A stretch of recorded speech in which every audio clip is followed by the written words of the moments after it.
Panic. And it's showtime. Love it. Throw me in, coach. Yeah, you're in. Let's Love it. see. As we wait for everybody else to join, what's going on? How are you? Good. I'm going to Paris tomorrow. Ooh, I know, very chic. I'm very chic. we've got some viewers in there. That's great. Whoa, amazing. We're basically on Twitch. I'm gonna start Yeah. playing video games. What's the go-to today? Oh, I'm okay. I've been obsessed with Split Fiction. Have you heard Ooh, of this game? uh-uh. Okay, it was from the same. I'm gonna be a nerd right now. So it's from the same makers as a game that came out, also co-op. Yeah, Crystal, It Takes Two. So It Takes Two is a game where like a couple's getting divorced basically, and like you have to work together to like save your marriage, which came out when I was getting divorced. So it was like extremely triggering. And they made a new game called Split Fiction, which is like two best friends that are both writers. You end up like living their stories that they've each written. I don't want to spoil the storyline, but the Okay. mechanics, it's just so beautifully done. It's bound to win a bazillion awards. Ooh, okay. I'm gonna have to check it out. Yeah, and it's a good coach co-op. It's not like Overcooked that like can make marriages fail. It's a very nice co-op. Okay.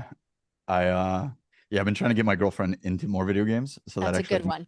that might be a good little segue. Love it. So give me just a minute. This is our Yeah, first ever LinkedIn totally. Live. We're having some technical difficulties trying to get Okay. Ujwal, co-founder, in here. So All right. in the meantime, if you want to nerd out on Pillbox or promote Ooh, anything, okay. Anytime I get to plug, okay, I'll plug two things.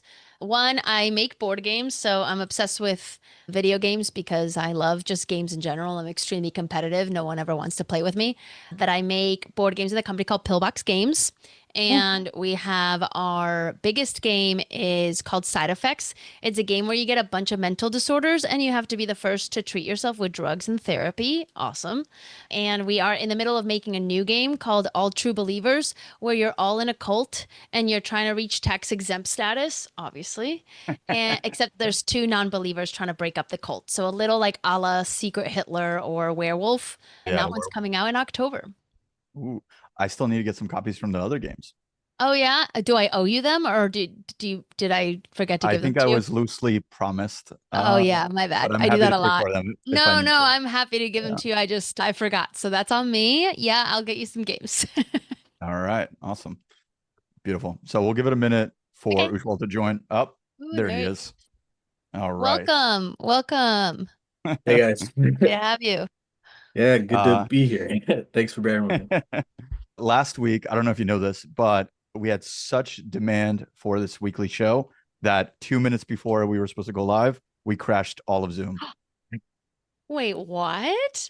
Yeah, not really, but Zoom did crash Zoom two did crash. minutes. Yeah, last Yeah. week Zoom had a little outage. I like the idea that you guys were the forcing function of that. That's great. Rumor is that Rumor. Rumor is. So people popular are that we saying, crashed Zoom. Yeah, yeah. you can do it.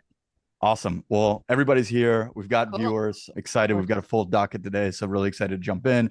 For anybody watching, thanks for joining Revenue Hotline. This is our new weekly show sponsored by Recapped, where we bring on real leaders, aka Jen and Real Co, leaders. real leaders, as opposed to fakes. Yeah, of Uh, course. and we obviously talk through the topic of the week, but more importantly, I think we leave a really live Q&A for anybody in the audience that has challenges, no matter how big or small. We'll address them.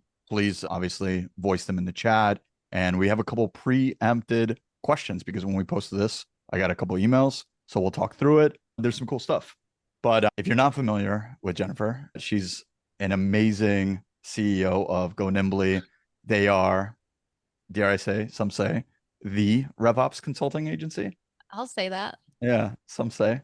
And they work with incredible companies like Intercom, Twilio, Zendesk, Rippling, Orem. I don't know. I mean, anyone that's Yeah. essentially the who's who. I know there's a couple on there. I don't know if you want to say them or not. So I'll leave that to you. But welcome. So glad to have you here. Thank you for having me. Mark is also an awesome guy. I try. You are you're a very fun hang and a very brilliant man when it comes to sales process and automation and all that good stuff. So I'm pumped to be here. Oh, Ujwal, this is thank the you. first time you and I are meeting. I assume you're also awesome. That's the consensus so far. I Yeah, like to think great. so. Awesome. I'm excited to meet you, Jen. I did a bunch of prep coming into this and listened to a bunch of your podcasts coming in. So I Oh, learned about Pillbox, which is exciting. So I have a couple of questions lined up for that. And you've been speaking a bit about how when you signed up Twilio, you didn't know who they were. oh, you're gonna out me right away? I mean, this is gonna be the realest show that you can Yeah. find on LinkedIn. So Yeah. for our listeners that may Yeah. not have heard that story, can you tell us about that a little bit? Totally. So I started off my career at a company called Blue Wolf. I don't know how many people are, I've been around in the space for like the last 15 years, but Blue Wolf was the biggest Salesforce partner. The lore is that, Mark Benioff called Eric Barrich, was the CEO of Blue Wolf, and was like, hey, we're blowing up. We need a services organization. And they built that to be huge. I mean, when I left, we were over 600 people, and they got much bigger and got bought by IBM.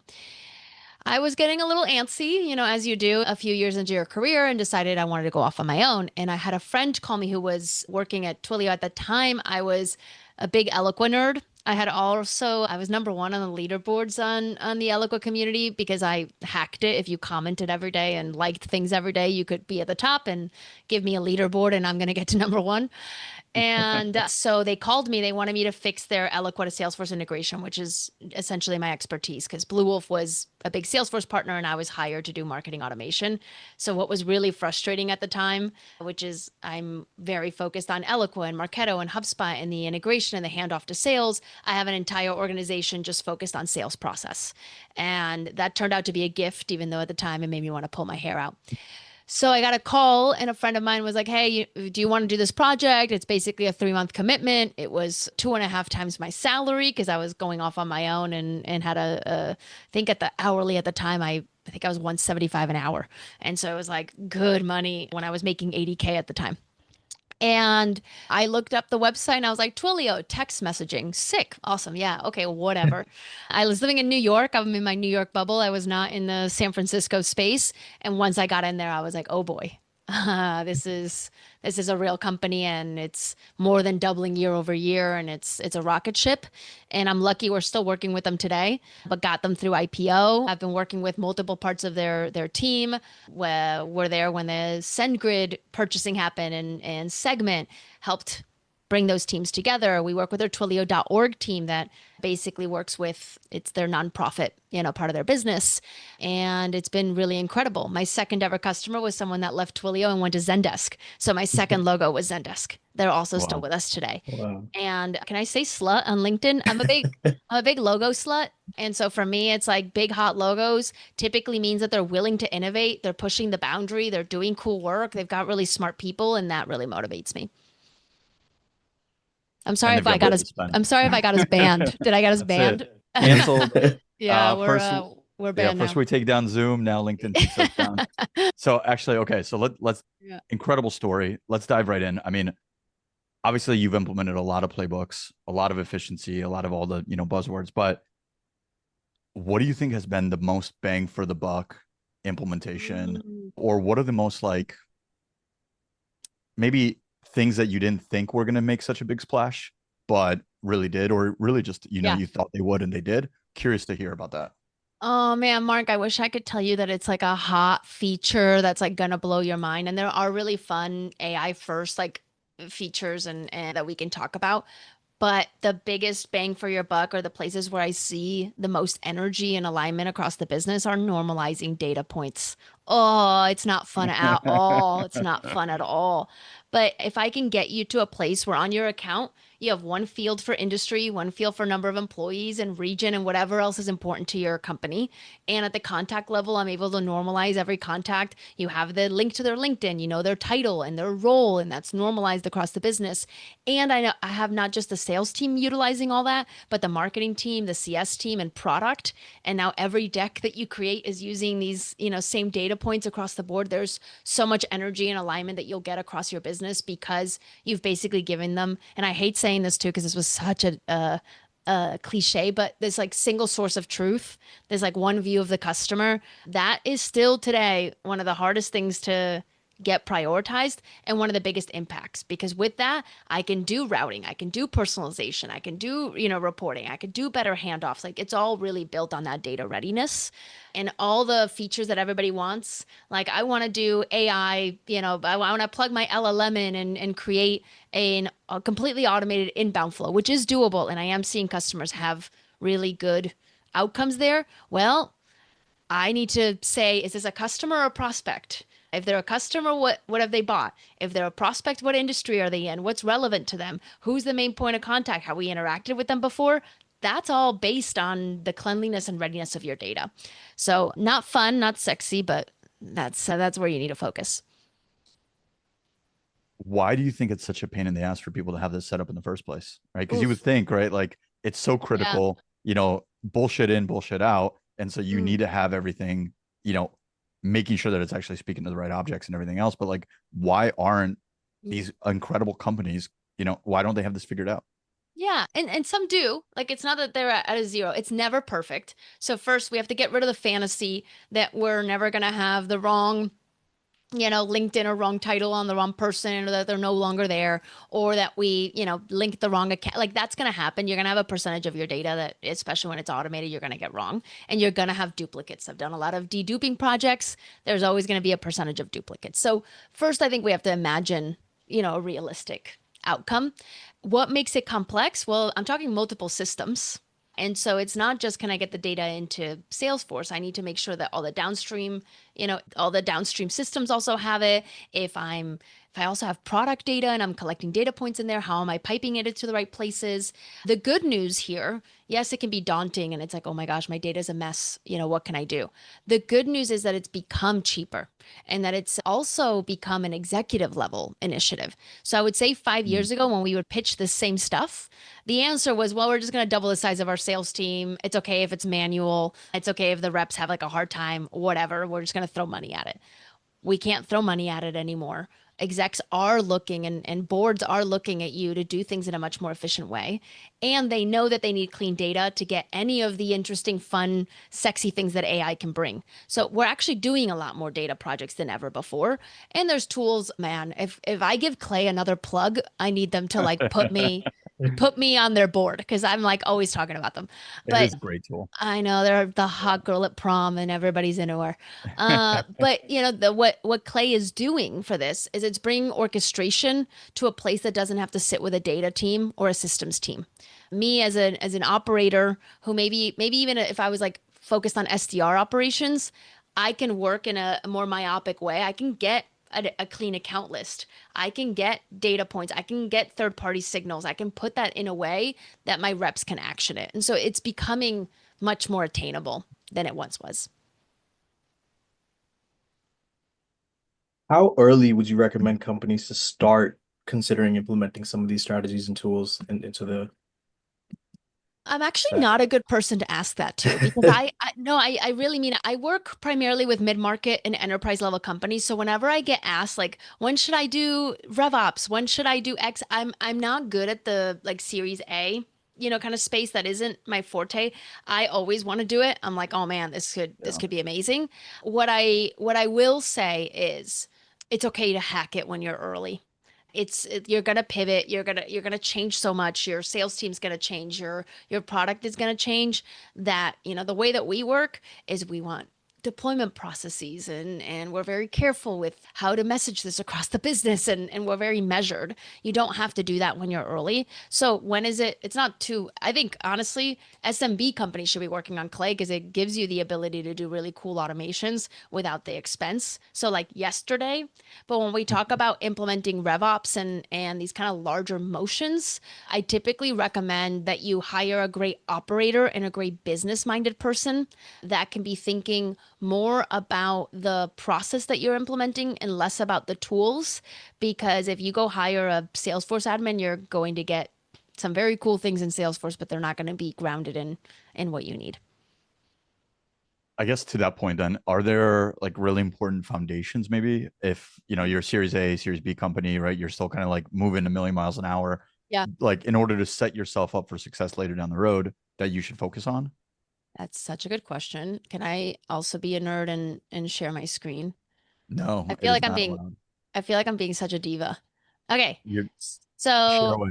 this is the way that I think about it. And shout out to Jody Messa. She is from a company called Luster, and she has me hyped on this. The Kano model is about building tech. So it doesn't have to do with operations, but I actually believe that operators are essentially building a product for the go-to-market teams. And so we can think a lot like product teams. You wouldn't trust a product team without a roadmap. Why are there operators running around without roadmaps? Like we should be learning from product teams.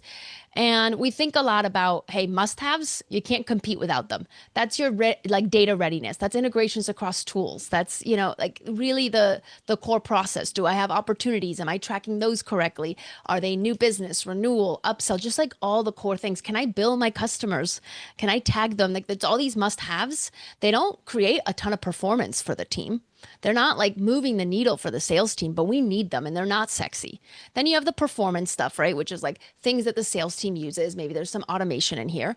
And then there's the lighters, the stuff that we all get really excited about that would get the team really amped up on the workflow. That could be AI is the hot thing, but like, how do I get you automated research? How do I get you a list of your existing customers that are ready for an upsell? How do I get you inbound routing done, automatically? All that good stuff. A lot of people will think that they need to do it this way. And so I need to get all my must-haves before I can work on all my performance features, before I can delight. But actually, we need to do it this way. We need to cut the pyramid. And yes, most of our time is spent here. And some of our time is spent here. And a little bit of our time is spent here. But we're still delighting. We're still going to find opportunities to automate. I mean, think about Recapped, right? Why does a sales team love Recapped? Well, because I'm updating my medpic fields automatically in Salesforce by, having my calls piped in, by updating my mutual action plan. That's already done for me. That's a delighter. You're saving me time. Anytime time is saved, life is good. But you can't get to this if you don't have security and logins and everything else. So it's a little bit of trying to find that fine line so that we can create a lot of delight while still covering our bases, GDPR, or whatever else. Thanks for sharing that. I mean, it's so Yeah. funny while you were sharing that, like literally I was like, oh, product, boom. Because like when we were first building out, we're like, you can't get to, the all of the exciting things like, the AI, medic grading if you don't have the CRM integration in place, if you don't Right. have an easy way to collaborate in the first place, right? And so Yeah. it's like And it's table almost like, stakes. yeah, Maslow's hierarchy of, I don't know, Yeah, right? that's what it's based Operations on. or something. Yeah. Yeah. Yeah, 100%. You need shelter and food, man. Yeah. Well, I've been asking a lot of questions. I don't know, Ujwal. I've got a bunch more, I but did have a follow-up question on that though. I love the pyramid. I love how it displays the delighters, nice to haves, need to haves. But a lot of what you talked about is data readiness. It's about Mhm. having the data when you need it. Yeah, How can implementing RevOps and good RevOps, good data collection, clean data takes time and sure. investment. How do Totally. you justify that spend? Or like Yeah. do they reach out when things have gone horribly wrong? They're like, Jen, we need you to come fix a bunch of stuff. I typically do get the, uh-oh, we've really backed ourselves into a corner and it's bad. Like we're very good at the big, hairy, problems. But that's not to say that everybody has that. Some people have a pretty good, process or a fine enough account list. And it can feel like boiling the ocean. I'm actually really big on niching, especially when you have a big data problem. Okay, great. You have 100,000 accounts in Salesforce, but your team can only manage 1,000 a month. I'm not going to go clean up 500,000 accounts. In fact, it's too expensive. I'm going to assign a bunch of them to a generic Salesforce user and say, hey, these don't have the RevOps stamp of approval. They're there. We'll deal with them later. But I'm going to go get all my named accounts and I'm going to get them really, really clean. I'm going to go next to my kind of core ICP and I'm going to get those really, really clean at the account and at the contact level. And we're going to start assigning those out. I'll give a shout out to an operator that I really look up to. His name is Alexander Demelin. He's over at Intercom and he's done this really well. He's on the RevOps team, has a marketing ops background, was a BDR at one point. He talks about how he was the worst BDR and got fired, but he really thinks about, okay, my job is to set up the sales team and to make them really productive. And one of the pains that they were getting is a lot of feedback on like, our data's bad. We have duplicates. I'm unhappy. I can't do my job because the data's bad. And he had a really fun way of thinking about it. That was, what if I could take that excuse out of the picture? let me go run a few months, even if it's a very manual effort. I'm going to assign accounts that I'm certain of, that are super clean, that are super ready, especially for outbound. And I'm going to get them, 25 accounts per week that are pristine. And then I'm going to go check to see, like, what's the real problem here? Why aren't you reaching out? Or, why isn't the messaging working? And iterate on that. And what he found also is he was able to niche on ICP. They found out, for example, they do really well with online gambling. As you can imagine, lots of tickets in online gambling, but it's not a high number of employees. So it's one of those where, like, through talking to the sales team, getting really close to them, identified a niche, and now he can go pull a list of those, very niched accounts and like keep that machine going. But it's much more manual than people want to admit. It is not I go in and I go dedupe everything and enrich it and say, good to go, your accounts are golden, you're good to go. It does take massaging and understanding and pushing the boundaries on what your ICP is. It sounds like there's a lot of prioritization and trying to make Sure. it actionable to get results along the way instead of Mhm. just the generic task of just cleaning up data and making sure the sales process is clean. Yeah. And that's sorry, I'm chatty. I'm feeling I got hyped. I had a coffee before this and I haven't been drinking a lot of caffeine, so I'm like, This is but sponsored by Monster, so we are. nice. Let's get a sponsorship. Yeah. So when it comes to, if I think about, and let me think about it in like a product-led sales motion. Imagine and think about it expansion. Even if you don't have a pure PLG motion, if we're product companies, we have a bunch of data we're sitting on with our customers that we can leverage for expansions. A lot of people will focus on the data piece. Ooh, what are other metrics I could find? And what if they have this? And should I scrape a website, etc.? It is fun, and maybe there's a couple of those, but I don't typically see that you don't have enough data points. Yeah. It's about taking those data points, including product usage, and how do I translate that into signals? And how do I get that to the hands of the sales team in a notification process, to the point, ideally in a Rolls Royce, that I can also check conversion by playbook. So I cannot take credit for this one, and I wish I could. But the Intercom team had a scenario. They had a new product called Fin that everybody should use because it's rad, and it's their AI first, CS customer support platform. And it does really well when you have an incredibly high volume of conversations. But they went even further and also looked which one of their customers is having a decrease in CSAT score, from their customer and their input. If you're like, that's a thing Intercom's supposed to solve. It's supposed to make your customers happy. So your customers are getting unhappy, and then there was an increase in conversions. What does that tell us? You have a lot of growth, and it's great. Your team is growing, but your customers feeling the pain. Can I talk to you about Fin and how that is going to Interesting. fit? Like, that is such a customer centric, like, jobs to be done mindset. And of course that play converts, and having more of those, right? Like multiple departments all using your product, but not in the same account. What does that, flow look like? Your main point of contact, the person that you work with most, that's your champion, just got deactivated. What do you do about it? Does a CS team pick up the phone call and try to figure out who our new champion's going to be?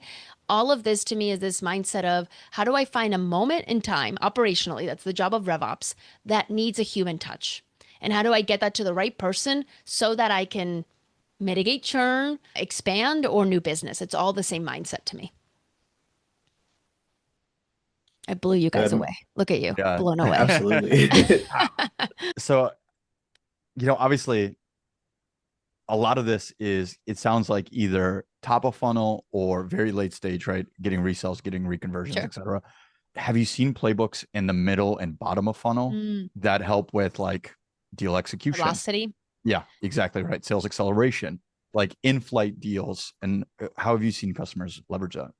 Some of it is still very similar. If you have a freemium type of product, a lot of times within your sales cycle, you're having your customer log in. Clay's a good example, right? They want you in the product during the sales cycle. They want you playing. They want to push that for you. So in some ways, it's the same idea, which is, hey, what kind of usage? Who's in there? What's going on? How are they getting to aha moment? And so some of this mindset of elevating signals to your reps should also be happening in the interim from velocity. But I'll take a different, like there's other tactics. I think ecosystem-led growth, which is We're just covering right. all the I buzzwords know, today. right? I know. I'm like, I hate it, but then I also use it because it's like makes it Yeah. easier to talk about. Shout out to Bob Moore from Crossbeam for the book. But we know that partnerships increases velocity. So how do we get really tight? Like we have a really tight partnership with Gong. And like their AEs will ping me anytime I'm connected to somebody that they're in a cycle with. I get pings all day about it. Hey Jen, do you have any influence on this person? You know, can I utilize you to get a meeting, etc.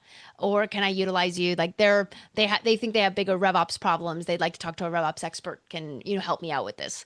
That's a way to increase the velocity of their cycle. And they have essentially automation that looks to see, hey, which of their partners is tagged in here. They have Crossbeam. If we're both in the same cycle, they have like that gets pushed over to their team, etc. And so that's essentially another signal. Are they using a Yeah. partner and are they an existing customer? Are we both in the same sales cycle? Can we collaborate? And that can bring velocity. So the world is your oyster here, right? Marketing campaigns, etc. There's lots of ways to increase velocity. Thank you.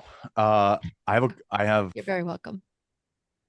I guess maybe changing course a little bit, right? Yeah. To get back to the topic of the show. Sorry. One of no, like I expected us to talk for 10, 15 minutes on that before we jump into audience Yeah. questions. This has Cool. been amazing. So I Amazing. think I've got the email pulled up here. One of the questions that I had beforehand that someone called in with is, so this is a RevOps leader, Series A company, with everyone scrambling to plug AI into their go-to-market stack.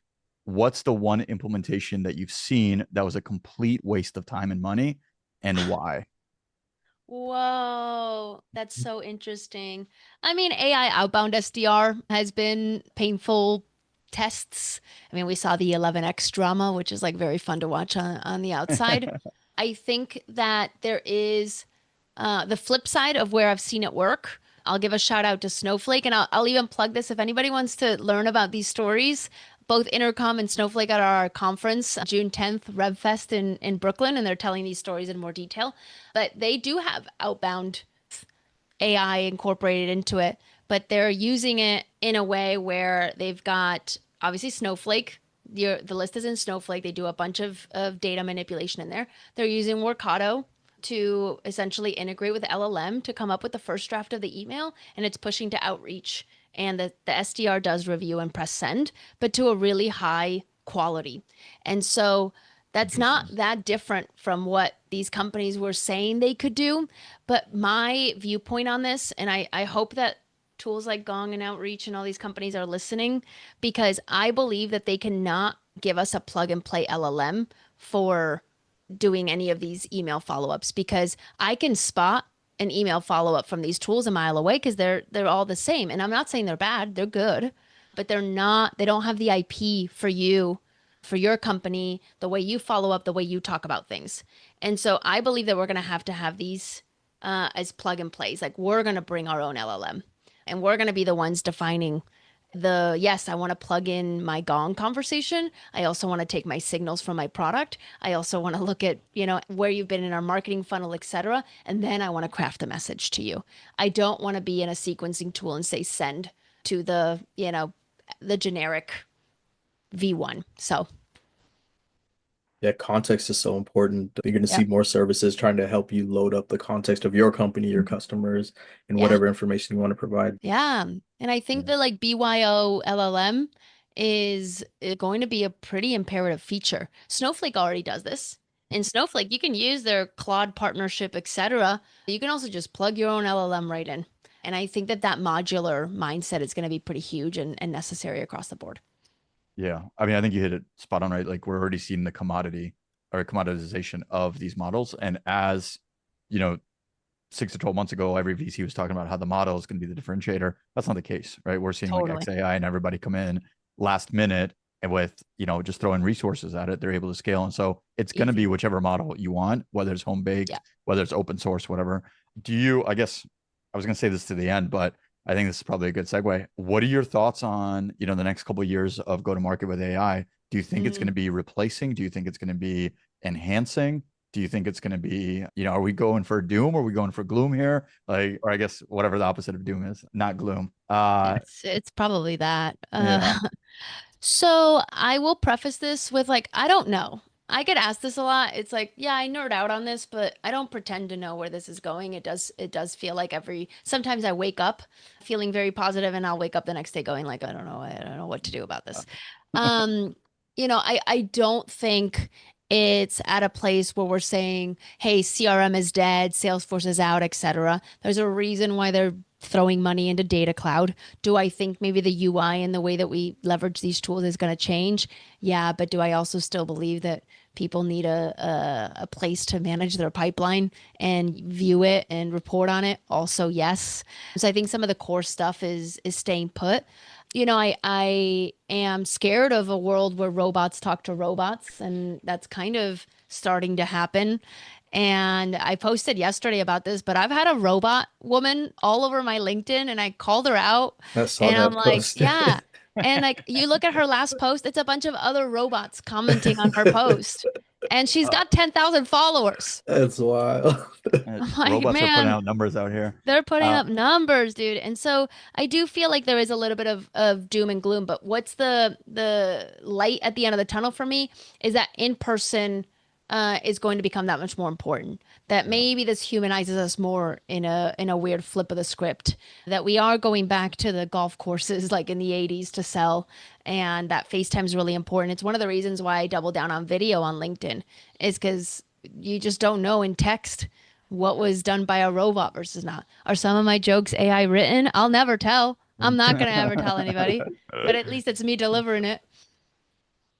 Well, until AI can do the videos for you, which Ugh. I don't think we're that far away from. But not that Sad. I 100% agree, right? And I think ultimately, like, I don't know, not to go down this rabbit hole, but I don't think humans should be, I don't want to say wasting their lives because I know a lot of people enjoy these, but like doing the things that they are not happy with, right? Whether it's Yeah, being a, a waiter somewhere or, being whatever, right? Those jobs, they should be pursuing, I think, the more creative and passion driven careers. And like, so yep, here, the fun part of sales isn't updating your CRM. It's having right, conversations, it's building relationships, right? yep, It's solving problems and like, actually being of assistance to someone.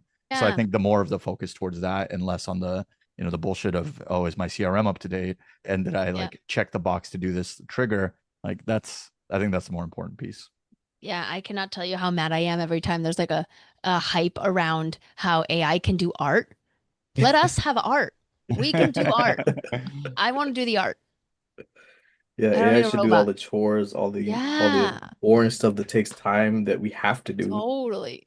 Yeah. But I don't know which way it'll head, but I like the vision that you're painting, and I hope that's the case, that we actually end up building more relationships and the human touch is going to matter more.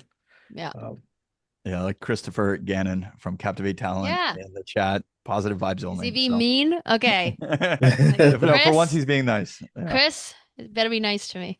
Yeah. Great guy. Invites me to every happy hour under the sun, which I'm Oh, happy to attend to. he only drinks tequila though. Yeah. It's So better for the hangovers, he says. it is actually true. The less it's sugar, Mark's favorite drink as well. Okay. less sugar, the less of the hangover. Oh, yeah. So I guess reading this other question that we got here, Cool.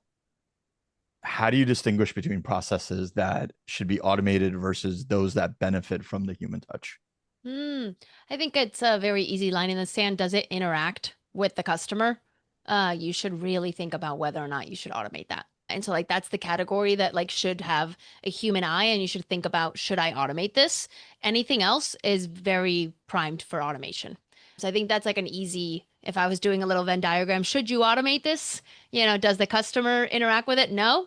Then probably yes. Is there a customer interaction? Then we have to analyze a little further. And then I think that there is like the economics side of it. If you're a high velocity business with a huge amount of inbound, think a company, maybe even like Clay or like Figma, where they have a huge amount of inbound that comes through. You probably need to automate, the inbound and trying to book that meeting, frankly, because the economics don't work if your, MRR isn't high enough and the volume is too high to have, humans, following up. And so I think there's also some scenarios where you should probably go for it. Excellent question. Thank you. So whoever submitted it, hope you got your answer there. Excellent question. Mark's gonna send you a gift. Excellent question. Actually, speaking And of he gives excellent, incredible gifts. Really expensive. Really, really expensive. Really nice. Yeah, I hope you take equity in Recapped because it's Awesome. Yeah. no, but actually, speaking of excellent, one of my favorite people, Steve Reed. Yeah. Follow him if you're not. Just ask in the chat. So I think this is an excellent question that kind of ties on exactly with what we're thinking about, right? The linear stage-based sales process seems like less and less of a mirror of the way customers really buy. Mm. Are you seeing this, and how do we adapt systems like the CRM that are architected to be, start at A, end at Z to match the real customer decision process? Yeah. Okay. I'm looking somebody up. Okay. Jeff Hoffman. Okay. This makes me, I was very lucky to get invited. I don't know how, frankly. I did not belong in this room, but I got invited to a training kind of day that John Barrows put together, big kind of sales influencer. And Jeff Hoffman was there, who's also like an incredible salesperson. And we went and saw Glenn Ross, which was like fucking awesome. And then afterwards, we like all hung out and chatted. And this kind of question came up, which is really around the fact that we have probably over processed the like sales process. We have like put frameworks and shoved them down people's throats. We have like made things really linear. We've like really honed in and trained on it. And maybe we've lost the magic of what it means to be a really incredible seller, which is you got to meet your prospect where they're at. If someone comes to me and goes, "Hey, I need a halftime Marketo resource," and I step back and go, "Wait, let's do a gap analysis. And let me really get to the bottom of my customer or my prospect's going to be like, yeah, I already did that. Like I'm telling you what I need. Can you how much does it cost?" And so I do think that when we get to a point, or like the other one that comes up a lot is like never show pricing over email, or like make sure that pricing is lit. Like, what if I'm ready? What if I'm like so educated that I'm saying, "Hey, this is my budget, this is what I want," and you say yes, and I can send you an SOW today? Why am I slowing it down? And so there is this, I don't know if it necessarily means that like my Salesforce funnel won't be linear. Frankly, I can't imagine how it would be circular. So I don't know that that is fixed. But I think letting our sellers understand where the customer is and have more autonomy and more flexibility. I think about it like there's definitely frameworks, but then people should be able to play within those. It's like there are rules to the basketball game, but the way, I don't know basketball, but the way Kobe bounces the ball, that's on him, right? And so how do we give plays and rules and structure, but we allow people to bounce the ball between their legs if they, if they want to, if that's their style? Excellent answer. So if I'll jump in on this a little bit too, right? Yeah. Because I think, it's interesting, right? So much of what we talk about with Recap when we're like, messaging and marketing, right? It's all about like executing the sales process and everything else. But really, I think one of the biggest things that we always push customers to think about more as we start going through the implementation and the onboarding phase is, yeah, listen, your sales process is important, but you're not the one writing checks to yourself, right? None Right. of this gets done without the buyer. And so you have Yep. to map what your process is to what the buyer is actually doing, and if they even know what that is in the first place, right? And so I would say, because I've actually spent a lot of time thinking about this question, is the way that we're selling today, it's no longer, okay, I do a call, I do a demo, I do this, I do all these things, right? Yeah. It's I take one step back, two steps forward, I take one step back, another Sure. stakeholder joins, I take two steps forward, now something else happens. Oh, IT security, right? So there's so much complexity. And so I would encourage, if people are thinking about this, yes, the stages are there just as like a good kind of like linear, yellow brick road. But what you really want to think about is the activity that needs to happen and the buyer actions and engagement that needs Yep. to happen along the way. Right. So Love that. even if you're at, like, I was just in a call with a CRO the other day. He's like, well, my deals are at 90% because they're in the proposal stage in Salesforce. But then we go and look and we don't know who the economic buyer is. We don't know why us, why now, why change. We haven't secured vendor of choice. We haven't neutralized competitive threat. And it's like, well, I'm forecasting this number at 90%, but that's bullshit. Like it's 20% at best. Right. And so like thinking about it from the actions and the engagement versus the stages, I think that's a big win. Very smart. Every now Also, and again, I do say something. Yeah. A rare moment. Well, that's why I brought my smarter co-founder on the call, right? So he can. my goal is to be the dumbest person and learn as much as I can from you guys here in this call. But I do like a lot of what you're saying about meeting the buyer where they are. I think it's Yeah. important that training considers that, your team knows the process, understands what's required of them, but also being able to recognize that the buyer is further along or not further along and where Sure. you need to step in. And so AI and tools should be able to help assist in that area. Yeah, and what's ultimately the job of the salesperson? To help you make a decision. Like, I am here to understand your outcomes, and do I think Go Nimbly is part of the solution? By all means, but it is my job to understand what your outcomes. What's hard about this for you? Why are you coming? Especially, I have a different angle than probably a lot of people because I sell services, and when people come to buy services, it isn't fun. People are not excited about it typically because they have maybe failed on their own. They're getting a lot of pressure. Maybe they've tried and it isn't working. Maybe it's actually over their heads. Maybe they're feeling really vulnerable that they don't know how to approach this. And so I really again need to meet them, where they are, try to understand their problems and try to help them get to a solution. And if we lose sight of that and we're just thinking like I got to get through a demo, then we're not really being sellers. Not good ones anyway. Yeah. Well, and if we think about it too, right? Like what's the difference between Salesforce and whatever the hell came before Salesforce and Blockbuster and Netflix, right? It's reducing friction for the buyer. Yeah. Right. They increased the time to value and they made it as easy as possible. So like if you want something, you should get it. Right. If you're Although asking for it, there's a new VHS store in Williamsburg, so oh my God, that is the most Williamsburg. yeah. You have the monthly membership, I take it? Of course. Yeah. I need to watch Alien on VHS. I've still never seen it. What? I know. Another time. Put it on right now. Let's finish up by watching Alien together.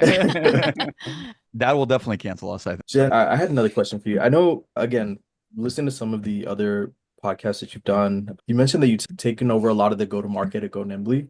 Yeah. But your expertise is still, RevOps. Do you see a shift in RevOps teams taking more ownership into go-to-market, or is that something that you wish you saw? I think the best revenue operators are going, like, you want to be strategic, right? Like that's the big thing. RevOps wants to be a strategic function. A lot of people feel like they're a support function. How do you become strategic? By doing things that C-level cares about. That's kind of it. If you're not doing things that they care about, you're not strategic. You don't have a seat at the table. It really is that simple. And so does that mean leaning into go to market? Yeah, typically the goals that are set up by the execs are around go to market. I'm not suggesting that every revenue operator has to become like a strategic sales leader. I don't necessarily think that that's the only avenue, but I think that you have to have a really tight relationship with those that are. And I think about it like something that's coming up a ton right now is go to market efficiency. I can't double my revenue with double the sales team. So I got to increase carry capacity. I got to think about that. That is such an incredible place for RevOps to step up. In fact, I know it's a really stressful time. This idea of do more with less, cash is more expensive, all that pressure. But I actually think it's kind of the golden age for great revenue operators because it's our chance to say, no, don't hire 2 more people. I got this. Give me the budget. Let me go build out an engine that actually scales. And so I actually do think that it's a really important time for revenue operators. But I don't think that we need to be incredible sellers or incredible marketers to be incredible operators. Yeah, I like that. I feel the same way. Working on the engineering product side, I love being part of these conversations, being part of calls with customers, customer success, whatever you have, because a lot of information is kind of relayed internally and a lot is lost in translation. But having a seat at those discussions and hearing it firsthand helps you make decisions that are strategic to the business. And to your point, a lot of the revenue leaders, a lot of the ROI people care about is how much revenue did we increase? How many leads did we close? What's our win rate? Yeah, still important. Ultimately, that's how we make money. Yeah. Not to take us off course yesterday, but I saw something on Twitter that it was hilarious. There was a new startup. It's actually X. It's actually X. Yeah. So yes, X. But they marketed themselves as a revenue generation software startup, and everyone was like, "We didn't know you could do that." Revenue generations software. I love it. I'll take. And everyone's like, "Wow, like this is brilliant." No one's ever marketed themselves as revenue generation, even though that is like the only thing people care about. That's so funny. Yeah, I thought it was hilarious. I'm out of questions. I've got one more, I guess. Obviously you're doing on your other career, you're doing my dream job with Pillbox. So after Recapped, after we IPO and take over the world, that's going to be my passion. But love it. Have there been, I guess, like either lessons from Pillbox that you've applied to go Nimbly or vice Yeah. versa? For sure. Oh man, right now it's such a different world, right? Like we're primarily working with Go Nimbly with, mid-market enterprise level SaaS companies. No one's talking about tariffs. And that is all we're talking about right now Tariffs. with Pillbox. So like it is a very different world right now. It's like hard for me to like I'm doing a lot of context switching between the two because we do make our games in China and it is going to be insane. Like we're sunsetting one of our titles because it's just like we can't make it. We can't make any money off of it. So it's a very different world right now. That said, I'm throwing a conference in June, plug, and the way that I'm approaching throwing a conference has a lot to do with my experience with gaming conventions. Gaming conventions are adults, like super adults, like 50-year-olds are walking the floor at game conferences. It's not like a kid's thing. And they are playful and there's fun and there's so much energy. And I will meet people that work in SaaS at those conferences. So it's the same people. Yet every time I go to a conference, we're in a Marriott with no windows and we're all stiff and it's sad. And so I'm trying, I don't know if I'll fail, who knows, but I'm trying to bring a lot of that energy into our conference. I'm trying to bring a very human approach. We have free tattoos going on. We're going to have people on stilts. We're going to have a photo booth, not like like for headshots. I actually don't like photo booths. And then we're also having Adam Conover from Adam Ruins Everything is doing the keynote. I also have a comedian. His name is Nathan McIntosh. He's hilarious. He has a special called Down with Tech that was on the Tonight Show. We're basically getting roasted because Adam Conover is definitely going to shit on the tech industry. Very well And deserved. yeah, fair. We are taking all the water. And I'm trying to bring that life into it. So I've definitely learned that. And then for Pillbox, it's like we have ticketing, like we have a CS whole like I didn't get my game, what's going on, etc. I'm so frustrated by the gaming industry. It is as old school and backwards as like they get frustrated when I send a Dropbox link instead of an attachment. Like it is very, very old school. It makes me think about how much we can really SaaS companies love selling to SaaS, but boy, are there other industries that could really use us to the point where I have a shipping company that like doesn't want to take, doesn't have an integration with my Shopify. And I'm like, I cannot download a CSV and send it to you one more time. So it's like I had to go create my own script and my own automation to email them because it was kind of the only way. So it's definitely, I have a like cognitive dissonance between these two businesses. Well, it's crazy, right? I mean, in SaaS, we're so blessed with like 90%, 80%, 70% margins there. For Totally. you, like a 5% Oh, yeah. increase in the cost of the cardboard box For means you sure. can no longer print 300 of these boxes. Yeah. Right? Like it's wild. You know what's funny? This is how I know I'm not like I'm better at operating SaaS companies than I am at manufacturing games because the first time we made the game, I was looking at like all the things that I could add to it and I was like, okay, well for 10 cents you could have like better card stock and I was like 10 cents. Add it. Easy. And it's Easy. like, okay, well we could add for 40 cents a gold edging to the cards. I'm like, that's absolutely gorgeous. We'll take it. Gold foil, 10 cents, a magnet, $1. I'm like, yeah, cheap. Awesome. I'll take it all. At the end of it, our manufacturer Panda said that it was the most expensive card game they had ever made. And I was like, oh, okay. Did That's you make not profit good. on that? We did. We still made money. Not much. The Yeah. second run, that was our Kickstarter one. So we were also like going crazy. And then Yeah. we made a retail version, which stripped all the way back. So at one point, the game to manufacture was like over $5. And now we have it in like that $2 to $3 range. You created one for the plebs. Nice. Yeah, and it is beautiful on your night table. And Mark, you will not be getting one of those. You're gonna be getting one of the retail versions, unfortunately. I will take what I can get. Jen, this was amazing. Yeah, I was very excited for this one. Yay. Sorry. Yeah, we want you to give a plug for the conference coming up, but I was looking through Go Nimbly and I came across the customer stories, and this just speaks volumes to the personal touch and the uniqueness approach that you take to things. Your Thanks. customer stories, if people haven't seen them, you have local artists commissioned to create the artwork for the customer stories, which I Yeah. loved. I love that touch. Thanks. Thank you. Yeah, I love art. I'm not good at it, but I think it's especially in a world where we have AI creating art, man, support local artists. They need it. And also it's amazing to surround yourself with beautiful stuff. Yes, it is. You and I think in wanna? another life, Ujwal would have been a graffiti artist and Well, hell yeah. or a tattoo I love artist. working on Probably. cars, doing Yeah. tattoos, motorcycles. We can have a Love whole nother that. conversation about that. That's And right. Crystal actually used to help host game conventions, funny enough. That's right. Hell yeah. Crystal is our woman extraordinaire who handles everything, including putting up with me, which I think is probably the hardest job. That's But tough. That's yeah. tough. Give a plug. Tell us about RevFest. Oh my gosh. Again? Hey Yeah. guys. I plugged it enough. June 10th. I'll put the link in the chat. I don't know if it'll actually, I'm going to need Crystal, you to do it because I'm not allowed to, but I'll send it to you. I'm really excited. We have a really incredible, I've mentioned all the fun stuff, but we also have Keith Jones from OpenAI speaking about how they make tooling decisions. Alexander Demelin from Intercom talking about how they normalize accounts and have a really incredible ICP selection process. We have Lauren Silvers from Ironclad talking about the seller experience and signal-based selling. Like, it's going to be rad. Really, really smart people. And doing it at House of Yes in Brooklyn, which is, it started out as a DIY circus. It is a queer nightclub. So come, dress however you want. It'll be rad. Not your typical GTM Not your typical. SaaS conference, for sure. Try not Nice. to be. Yeah. I'm basically making a conference that I want to go to. I want a new tattoo and now I get it for free.